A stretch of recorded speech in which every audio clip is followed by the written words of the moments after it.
اگلا سوال ہے، عید قربان کی قربانی واجب ہے یا کہ سنت؟ عید قربان کی قربانی جو ہے آلموسٹ امت میں اتفاق ہے کہ یہ سنت مؤکدہ ہے، واجب نہیں ہے۔ صرف حنفی تھوڑے سے اس معاملے میں سختی کا شکار ہوئے ہیں، اور وہ سختی ان کی حدیث کے ظاہری الفاظ پہ دیکھا جائے تو کسی حد تک جسٹیفائی بھی ہے۔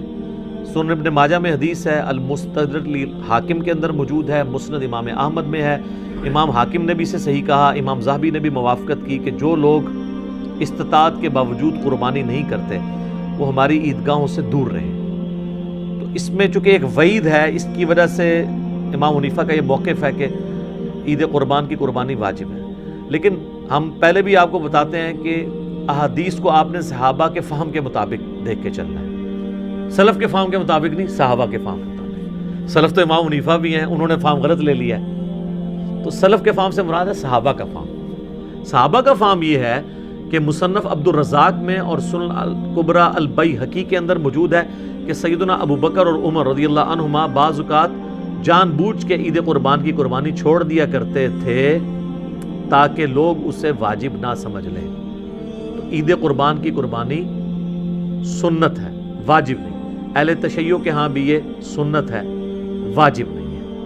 رہا احادیث میں سے یہ ایک حدیث ہے، اس حدیث کے اوپر بھی ہر صحت پہ اختلاف ہے، بہرحال آلموسٹ حسن درجے کی تو یہ بانی جاتی ہے روایت۔ تو وہ ہے نبی علیہ السلام نے ترغیب دلانے کے لیے، جیسے کئی ایک موقعوں پہ آپ علیہ السلام کا جس طرح فرمان ہے کہ یہود و نصارہ کی مخالفت کرو، داڑھیوں کو رنگو، یہ ترغیب دلانے کے لیے۔ ورنہ تو اس حدیث کو روایت کرنے والے جابر بن عبداللہ اور ان سے بھی بڑھ کے مولا علی علیہ السلام نے داڑھی نہیں رنگی، سفید ہی رکھی ہے، جواز کی حد تک یہ جائز ہے۔ تو یہ واجبیت کے درجے میں نہیں ہے، سنت کے درجے میں ہے۔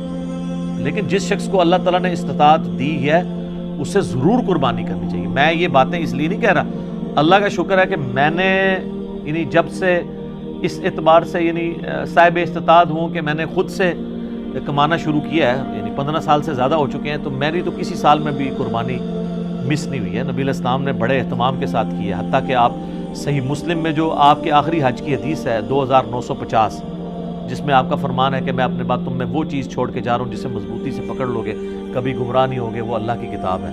مسلم میں صرف اللہ کی کتاب کا ذکر ہے۔ سنت والی حدیث حاکم کے اندر ہے، وہ بھی حسن درجے میں ہے۔ اور رہی غدیر خم کی حدیث، وہ تو حجۃ الوداع کے موقع پہ نہیں بلکہ واپسی پہ خم نامی گاؤں میں، وہ مسلم شریف میں 6225 سے 6228۔ تو بخاری مسلم میں جو حدیث ہے 2950 2950 2950 جابر بن عبداللہ سے، وہ بڑی رکت انگیز حدیث ہے۔ جابر بن عبداللہ آلموسٹ نابینا ہو چکے ہوتے ہیں، تو امام باقر ان کو ملنے کے لیے جاتے ہیں، تو ان کو بتایا جاتا ہے کہ حضور کا بچہ ہے آپ کے پاس، امام باقر حضرت حسین کے پوتے، تو وہ ان کو اپنے پاس بٹھاتے ہیں، تو حضرت امام باقر اس حدیث کو روایت کرتے ہیں، اور امام باقر سے امام جعفر صادق نے ہی بیان کیا ہے، اور 2 واسطوں سے امام مسلم نے لی ہے۔ تو امام باقر کہتے ہیں کہ جابر بن عبداللہ میرے یہ سامنے کے بٹن کھولتے ہیں اور میرے سینے پہ یوں ہاتھ رکھتے ہیں اور کہتے ہیں تم میرے نبی کے بیٹے ہو، تم مجھ سے جو پوچھنا چاہتے ہو پوچھو۔ تو وہ کہتے ہیں میں آپ سے پوچھنے آیا ہوں کہ نبی علیہ السلام نے حج کس طرح کیا تھا۔ تو وہ حج کی آلموسٹ 7-8 صفحوں پہ لمبی حدیث ہے، مسلم شریف میں 2950 اور مشکات میں دوسری جلد میں حج کے چیپٹر میں پہلی حدیث یہ ہے نبی علیہ السلام کے حج پہ۔ یہ امام باقر نے روایت کی ہے، ان سے امام جعفر نے سنی ہے، اور پھر بعد میں 2 واسطوں سے امام مسلم نے لی ہے۔ اس میں الفاظ ہیں کہ یمن سے نبی علیہ السلام نے 100 اونٹ منگوائے حجۃ الوداع کے موقع پر، 63 اونٹ آپ نے اپنے مبارک ہاتھوں سے نہر کیے ایک حج کے موقع پہ، 63 اونٹ، اور یہ حضور اپنی طرف سے کر رہے ہیں، اور باقی 37 جو ہیں وہ مولا علی کو کہا کہ تم نے کرنا ہے۔ تو 63 میں اشارہ تھا کہ آپ کی چونکہ زندگی مبارک کے 63 سال ہیں، آپ نے پورے سال ایک سال کی قربانی ایک ہی دفعہ کی ہے۔ اور اس کے بعد جابر بن عبداللہ کہتے ہیں کہ جب وہ 100 کے 100 اونٹ نہر ہو گئے تو نبی علیہ السلام نے حکم دیا کہ ہر اونٹ میں سے ایک ایک بوٹی لی جائے، اور وہ ساری 100 کی 100 بوٹیاں ایک دیگ میں ڈال کے پکائی گئیں، ہر ایک جانور سے ایک بوٹی لے کے۔ اور پھر جابر بن عبداللہ کہتے ہیں کہ مولا علی نے اور نبی علیہ السلام نے ایک دسترخوان پہ بیٹھ کے تناول فرمایا۔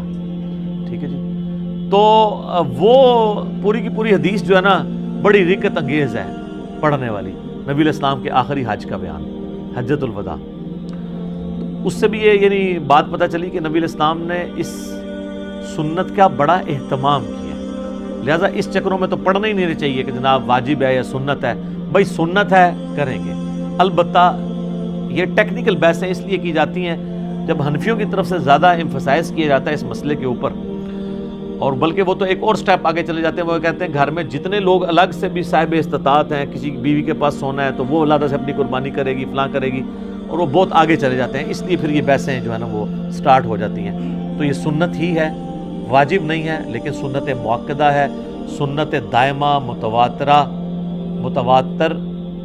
متواتر اور مسلسل بھی ہے. ٹھیک ہو گیا. جزاک اللہ. علی بھی اگلا سوال ہے, قربانی کے لیے صاحب استطاعت ہونے کے اعتبار سے نصاب کیا ہوتا ہے؟ نصاب کے اوپر جی اتفاق ہے. صاحب نصاب وہ ہے جس میں قربانی کی استطاعت موجود ہے. اس کا زکوٰۃ کے نصاب کے ساتھ 52.5 تولے چاندی یا 7.5 تولے سونے کے ساتھ کوئی تعلق نہیں. ایک غریب آدمی ہے, قربانی کے دنوں میں اس کے پاس مال آ جاتا ہے, تو وہ قربانی کے اعتبار سے صاحب استطاعت ہے, وہ قربانی کر سکتا ہے. لفظ میں اس لیے بول رہا ہوں چونکہ واجب نہیں ہے. میں یہ نہیں کہوں گا کہ وہ ضرور کرے تو واجبیت ہو جائے گی نا, تو میں نے آپ کو پہلے اس پہ بحث کر چکا ہوں. تو وہ صاحب استطاعت ہے, ضرور کرے. جہاں ہم اتنے اور خرچے کرتے ہیں تو قربانی کیوں نہ کریں. اس کے لیے آپ کے پاس قربانی کا خرچہ ہونا ضروری ہے. اب قربانی کا خرچہ بھی ظاہر ہے, اگر آپ اونٹ قربان کر رہے ہیں وہ تو 1.5-2 لاکھ روپے کا, اگر حصہ بھی ڈالتے ہیں تو آلموسٹ آج کل 18 سے 20 ہزار ہے, گائے کا 13 سے 15 ہزار ہے, اور بکرا لیں گے تو کم از کم بھی کوئی بہت بھی چھوٹے سے چھوٹا بھی دوندا بکرا ملا آپ کو تو 25 ہزار سے کم تو نہیں ملنے کا. اللہ ہے کہ بہت آپ انٹیریئر پنجاب میں کہیں جنوبی پنجاب چلے جائیں تو پھر بھی 20-25 ہزار کا تو بکرا چاہیے. تو اتنی رقم آپ کے پاس اگر رقم آ جاتی ہے تو بجائے اس کو اور معاملات میں خرچ کرنے کے اور جا کے ایک کوئی LED سکرین کو 50 انچ کی اٹھا کے لے آئیں آپ گھر میں, پہلے بھی ہو 32 والی, وہ چھوٹی لگ رہی ہو, پیسے آ جائیں, کمیٹی نکلے تو یہ چیزیں چھوٹی لگنی شروع ہو جاتی ہیں. تو اس کی بجائے قربانی کریں. آپ کیوں ان معاملات کے اوپر پیسے ضائع کرتے ہیں؟ پیسے ان کاموں میں ڈالیں. ٹھیک ہو گیا. جزاک اللہ. علی بھی اگلا سوال ہے, اگر ایک خاندان میں ایک سے زیادہ لوگ مالی طور پر استطاعت رکھتے ہوں تو سب لوگوں کو الگ الگ قربانی دینا ہوگی یا ایک خاندان کی جانب سے ایک قربانی کر دینا ہی کافی ہے؟ بہتر ہے جی سب الگ الگ دیں. دیکھیں یہ فضیلت ہے, ہر بندے نے اپنی قبر میں جانا ہے, وہ اللہ کے حضور کیوں نہ قربانی لے کے جائے. ان صلاتی و نسکی و محیایا و مماتی للہ رب العالمین. رہا شرعی مسئلہ تو یہ ہے کہ ایک خاندان کی طرف سے ایک قربانی کافی ہے. وہ سنن ابن ماجہ میں بھی اور جامع ترمذی میں حدیث موجود ہے. ابو ایوب انصاری رضی اللہ تعالیٰ عنہ سے جب پوچھا گیا تو انہوں نے فرمایا کہ ہم نبی الاسلام کے زمانے میں ایک خاندان کی طرف سے ایک ہی بکری قربان کیا کرتے تھے. پھر بعد میں جب لوگ باہم دولت میں ایک دوسرے پہ فخر کرنا شروع کر دیا تو پھر ایک سے زیادہ لوگ جانور قربان کرنا شروع کر دیا لوگوں نے. اور ایک اور حدیث ہے سنن ابن ماجہ میں بھی, المستدرک للحاکم میں, ایک اور صحابی کہتے ہیں کہ ہم تو ہمیشہ سے پورے خاندان کی طرف سے ایک ہی جانور قربان کیا کرتے تھے, بکری یا بکرا, اور لیکن اب میرے گھر والے مجھے اکساتے ہیں تو ہم یعنی ایک دوسرے پہ روب ڈالنے کے لیے کہ ہمسایوں نے تو 3 بکرے دی ہیں, تم کیوں ایک. یہ صحابہ کے زمانے میں بھی ہے سر. یہ جو ہائری پیڑی ہے جو ہم کہتے ہیں نا, اس پیڑی نے تیار نہ کرتا, یہ وہ جو ایک خاندانی ٹسل ہے, یہ تو وہ صحابی کہتے ہیں اب مجبوراً ہمیں اپنے گھر والوں کے اکسانے کے الفاظ ہیں, اکسانے پہ ہم بھی 1-2 بکرے زیادہ کر دیتے ہیں, ورنہ شرعی مسئلہ یہی ہے کہ ایک خاندان کی طرف سے ایک قربانی. یہ خاندان سے مراد ایک چولہا ہے. ایک چولہا اس اعتبار سے کہ میاں بیوی بچے. اب آپ کو گھر ایسا لے آئیں کہ جہاں پہ 5 فیملیز رہ رہی ہیں اور چولہا ایک ہو تو وہ آپ کہیں گے ایک قربانی نہیں, وہ 5 خاندان ہے. چولہا عموماً بولا جاتا ہے اس اعتبار سے کہ ایک کوئی مرد ہے, اس کی بیوی اس کے ساتھ ہے, اس نے ماں باپ بھی اپنے ساتھ رکھے ہوئے ہیں, ایک ہی چولہے سے کھا رہے ہیں, تو وہ اس اعتبار سے ایک خاندان ہے. تو لیکن اگر 5 خاندان ایک جگہ پہ رہ رہے ہیں اور دیگ پکاتے ہیں اور وہ کہیں چولہا ہمارا ایک ہے, تو دیگ پک رہی ہے تو سر ایک گائے بھی لے سکتے ہیں, وہ 5 مل کے 5 حصے اس میں رکھ لیں.